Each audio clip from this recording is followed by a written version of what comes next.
Kan badaa jiru inni tajaajilus inni tajaajilamus Subscribe to my channel badaadha kan jiru. and also press this bell icon. Kaayyoon dubara ta'uu kaayyoon dhiira ta'uu maalidhaa kan jiru wallaalurraa kan ka'e yeroo tokko tokko namoonni ka'anii yoo Waaqayyo anaatiin maaliif dubara taasiste inni dhiira anaan maaliif dhiira na goote inni dusheen dubartii immoo anaan maaliif dubartii na goote jedhanii yeroo isaanitti Waaqayyoon gadhiisanitu argama.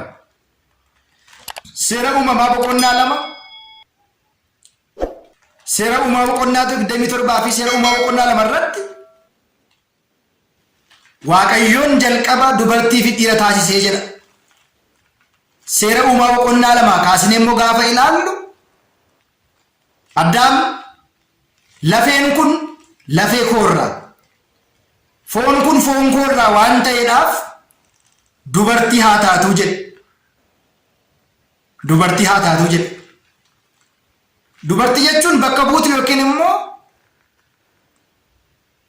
bakka buutu jechuu malee arrabsoo yookiin immoo xinnaachuu miti kun guddachuu. Kun salphina otoo hin ta'in kabajadha. Miidhagina.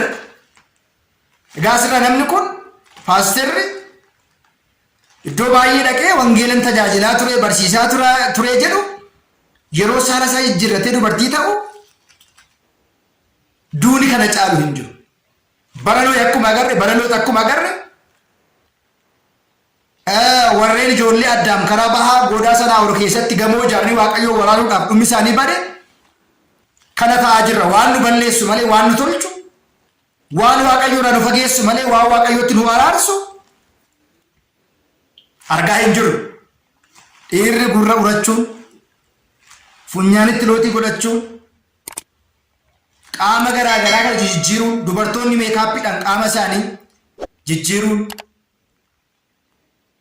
of miidhageessuuf jecha of balleessuun kabaja Waaqayyoon nu kenna dhiisnee miidhagina biyya lafaa artifishaalii garaa garaa fayyadamuun bu'aan isaa kana ta'aa jira. Maayikel Jaakson kan jedhamu weellisaa beekamaa Afrikaati namni kuni gurraacha ta'uu isaatti gammaduu dideetu faranjii ta'uu barbaade qaama isaa kana hundumaa rifeensa mataa isaa irraa amma qeensa luka isaatti maal godhe isa keessaa gara alaatti isa alaa gara keeyyatti garagalcheetu hojjete jechaadha. Yookiin immoo ispeeshaalistoota dooktorota bebbeekamoodhaan maal godhe keessa isaa alatti ala isaa keeyyatti garagalcheetu jijjiira. Dhumni isaa namni kun weellisaan kun Maayikel Jaakson kan jennu tortoree bushaayee xuraayeeti kan inni addunyaa kanarraatti darbe. Amma gaa isheen dubara taatee uumamte dubara taatee uumamuu ishiitti Waaqayyoon gammachiiste Waaqayyootiin gammachiiste gaabbii galtee jiraachuu otoo qabdu dhiira ta'uu yommuu feetu inni dhiira ta'ee fakkeenya Waaqayyootiin uumame sun kabaja Waaqayyootiin uumamee kabaja isaa kenname eeggatee jiraachuu otoo malu saala isaa gara dubartiitti kan jijjiirate kun dheekkamsa akkamii fidaa barii akkamiin irratti fida kan jedhu deebii isaa isinii fanniisa. Addunyaan keenya garamitti deemaa jira? Garamitti deemaa jira? Maaltu uumamaa jira? Maal dhaga'aa jirra? Wantoonni dhaga'aa jirru gurra keenyaafis ija keenyaafis wantoota hin taanee fi wantoota gaarii hin taane dhaga'aadha kan jiru. Ammas Waaqayyo nutti araaramu malee ifama isaatiin nu daawwatu malee hojiin keenya hamaa gochaan keenya xuraa'aa ta'ee jira.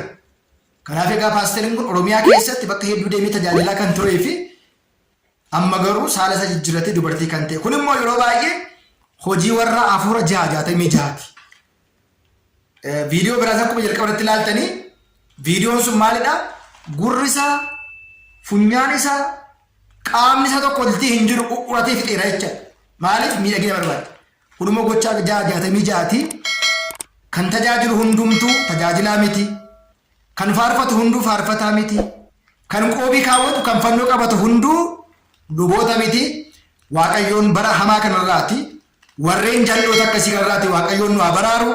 Jal'oota jal'ummaa isaaniitiin, hammeenyota immoo hammoota immoo hameenya isaaniitiin Waaqayyoon isaan balleessaa jedha macaafni qulqulluu. Baduu jalaatii, cabuu jalaatii, bara kana fakkaatnee eekamsa bara kana dhufu keessaati Waaqayyoon nu baraaru. Waaqayyo dhiifama nuuf haa godhu. Baay'ee nama gaddisiisa. Wanti argaa jirru, wanti dhaga'aa jirru baay'ee gaarii miti. Waaqayyo xumura keenya nuuf haa bareechuu. Dhugumatti baay'ee nama gaddisiisa.